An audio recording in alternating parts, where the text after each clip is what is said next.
ఇప్పుడు మనం కోహినూర్ షీప్ ఫామ్లో ఉన్నానండి. నేను ముందుగానే చెప్పా కదండి నాకు యానిమల్స్ అంటే బాగా ఇష్టం అని. అలాగే ముందు కౌస్ పెట్టాను. ఇప్పుడు ఈ షీప్స్ అనేది షీప్స్ కూడా పెట్టుకున్నాను. ఎందుకు పెట్టానంటే వ్యవసాయానికి సంబంధానికి ఉన్న ఈ అన్ని ఏదైతే మన అగ్రికల్చర్కి ఫార్మర్స్కి సంబంధించిందని పెట్టి చూద్దామని చూశాను. దీంట్లో కూడా నాకు బాగానే ఉంది. ఒకటి నేను అనుకోవడం నేను ఒక 3 pairs నెల్లూరు నుంచి తెప్పించిన జోడిపి, పల్ల, బ్రౌన్. అదొక పేరు, ఇదొక పేరు, 3 పేర్లు తెప్పించాను. 3 పేర్లు తెప్పిస్తే నాకు దగ్గర ఆల్మోస్ట్ ఆల్ 160 దాకా అయినాయి. 160 యానిమల్స్ అయితే నేను కొన్ని అమ్మేసాను. నేను చాలా వాటికి ఒక 60-70 దాకా అమ్మేసి ఉంటాను. ఇప్పుడు ప్రస్తుతానికి అయితే నా దగ్గర ఒక 50 దాకా ఉన్నాయి. ఎవరైనా ఇంట్రెస్ట్ ఉన్న వాళ్ళైతే డెఫినెట్గా ఇది చేసుకుంటే బాగా బెనిఫిట్ ఉంటుంది. కాకపోతే ఈ ప్రాబ్లం ఏంటంటే గ్రేజింగ్ ఒకటే ప్రాబ్లం. కొద్దిగా ఎక్కువ స్పేస్ కావాలి వీటికి. ఎప్పుడు ఒక దగ్గరే ఉండే కాదు, కుదరదు.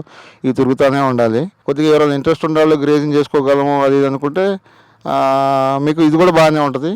ప్లస్ అట్లానే మీరు ఎవరైనా ఇంట్రెస్ట్ ఉంటే ఆర్టిఫిషియల్ ఫీడ్ కూడా మన న్యాచురల్ కాకుండా ఆర్టిఫిషియల్ ఫీడ్ తోటి కూడా సక్సెస్ చేయొచ్చు.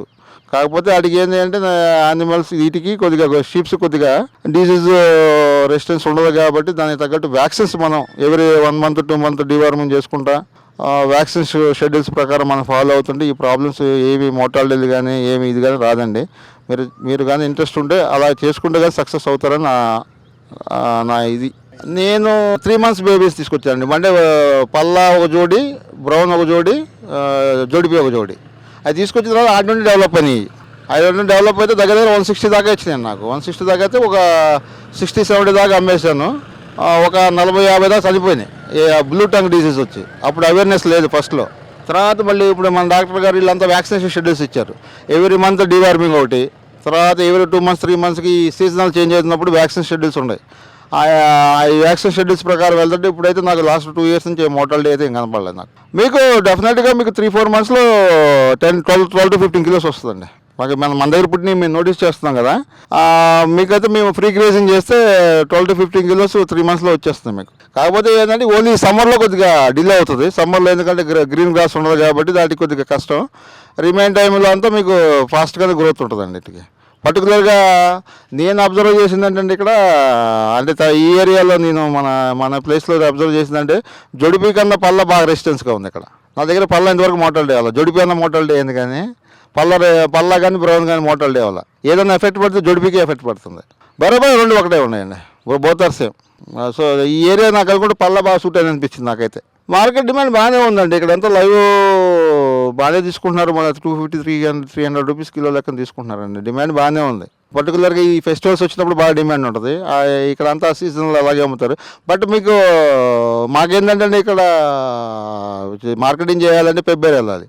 కానీ మీకు చాలా అక్కడైతే మన కోస్టల్ సైడ్ అయితే 4-5 సంతలు ఉన్నాయి కాబట్టి అక్కడ ఈజీగా సేల్స్ అవుతాయి అనుకుంటా. ప్లస్ అది కాకుండా అక్కడ డైరెక్ట్గా ఫార్మర్ దగ్గరికి వచ్చి తీసుకెళ్తారు. అక్కడ మన దగ్గర ఇక్కడ లేరు. ఇక్కడ అలాగే ఇక్కడ అంతా షాప్కి వెళ్తామే కానీ మన ఫార్మ్స్ దగ్గర వచ్చి తీసుకెళ్లే వాళ్ళు ఎవరు లేరు ఇక్కడ. ఈజీ అండి, ఈజీయే. మనకన్నీ చెప్తా కదండి. అందుకనే మనకి సేల్కి ప్రాబ్లం లేదు. సో నేను 60-70 అమ్మానని చెప్పా కదండి. నాకు ఆ సేల్కి ప్రాబ్లం లేదు. కాబట్టి నేనేంటంటే మంచి బ్రీడ్ ఈ ఫిమేల్స్ అయితే అమ్మనండి. ఓన్లీ మేల్స్ అమ్ముతా. ఫిమేల్స్ అయితే అమ్మను నేను.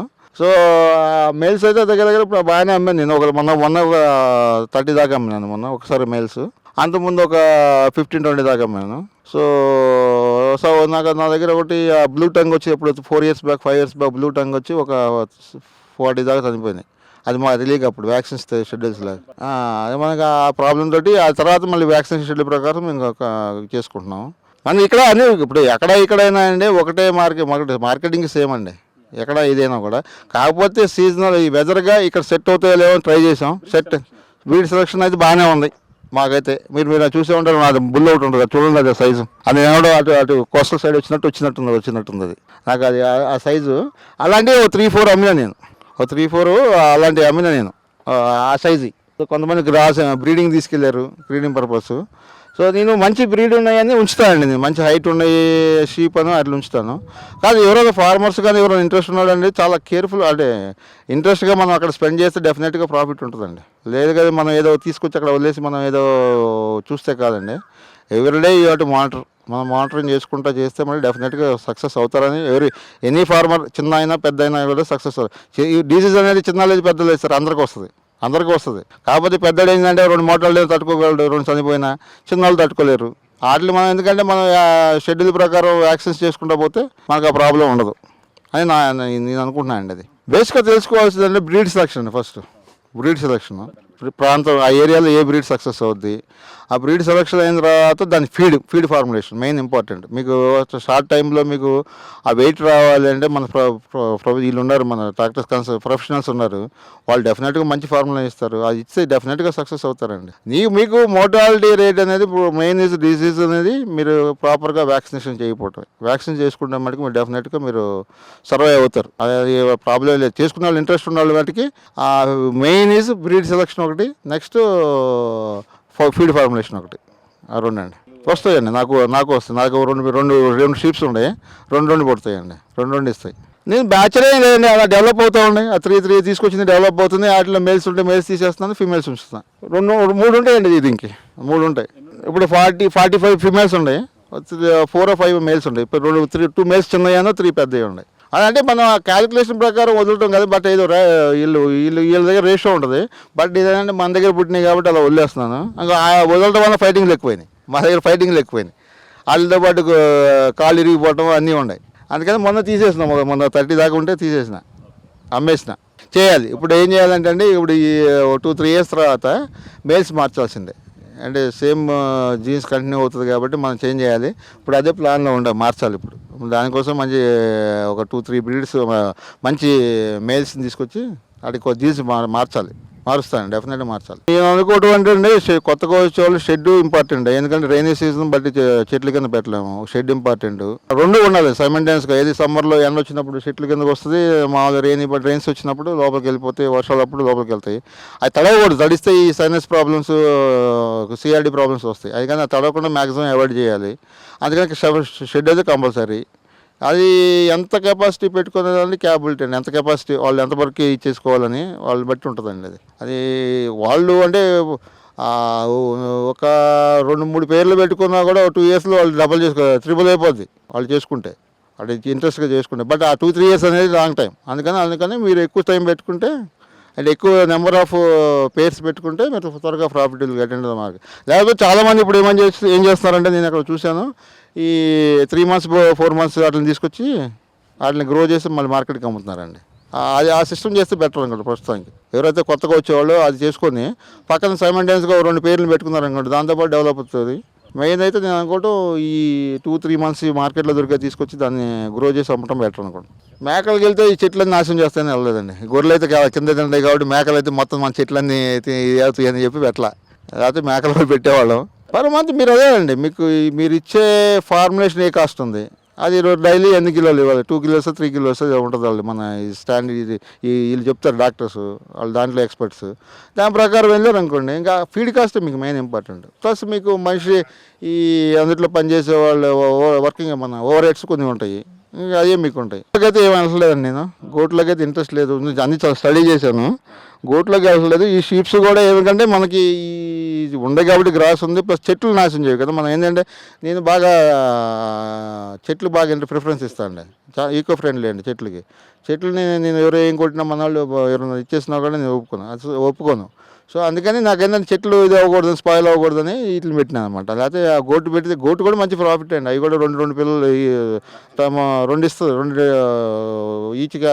దీనికి డెలివరీకి 2 వస్తాయి వాటికి కూడా. సో అవి కూడా బాగానే ఉంటుంది. కానీ గోటు డిమాండ్ కూడా తెలంగాణలో పర్టికులర్ బాగా డిమాండ్ ఉంటుంది గోటుకి. యాక్చువల్గా వేరే వచ్చినప్పుడు అండి మన దగ్గర ఉన్న వాటితో కలపకూడదు. ఒక 1 month అయినా సపరేట్ పెట్టి వాటిని దూరం పెట్టి, వీటికన్నా దూరం పెట్టి వాటిని అబ్జర్వ్ చేయాలి. ఎందుకంటే కొత్త ప్లేస్ నుంచి వస్తాయి.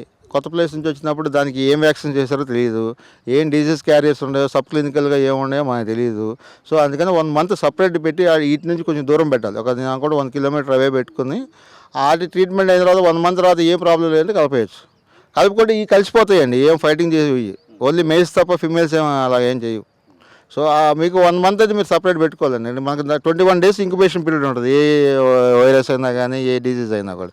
ఆ 21 days మీరు చూసుకొని నోటీస్ చేసి ఏ ప్రాబ్లం లేదనుకుంటే మళ్ళీ తీసుకొచ్చి వీటిలో కలిపేసుకోవచ్చు. 1-2 వచ్చినా కూడా అండి సపరేట్ చేయాల్సిందే ఇట్లా. ఎందుకంటే మీరు 1-2 కోసం మీరు మీ 100ని చంపుకోవాలి, రిస్క్ తీసుకోలేరుగా.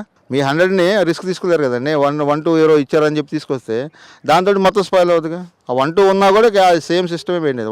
ఈవెన్ 1 వచ్చినా కూడా మీరు అదే మెయింటైన్ చేయాలి. సో అక్కడ ఏముందో తెలియదు కదండి మనకి, అక్కడ ఏం వైరస్ ఉంటుంది, ప్లస్ అది ఇక్కడ ఈ క్లైమేట్కి అడ్జస్ట్ అవుతుందో లేదో చూసుకోవాలి. దీంట్లో ఇంకా రాలేదండి, దీంట్లో ఇది మన మీట్లోకి వచ్చేసరికి మా ప్రాసెసింగ్ మీట్కి ఇంకా అలవాటు పడాల. మేము ట్రై చేస్తాం, చికెన్లో ట్రై చేసినా కూడా ఇంతవరకు ఓన్లీ చికెన్లో 10-12% ఇంకా ఇప్పుడు మార్కెట్ ప్రాసెసింగ్ మీట్. ఇంకా స్టిల్ మన వాళ్ళు ఇంకా లైవ్ మార్కెట్ ఇంట్రెస్ట్ పడుతున్నారు.